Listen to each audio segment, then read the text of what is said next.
ewe unaoshughulikia mwili wako, kam tas'a li khidmatihi, mpaka lini utakuwa unakupeleka mbio mwili wako kuushughulikia?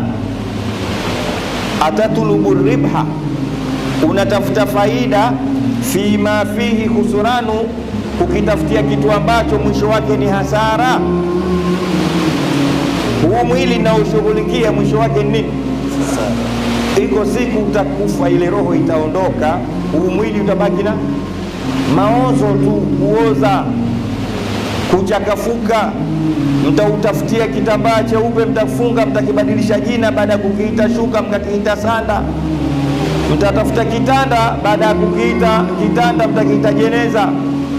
Mtauchimbia huu mwili shimo, baada ya kuliita shimo mtaita kaburi.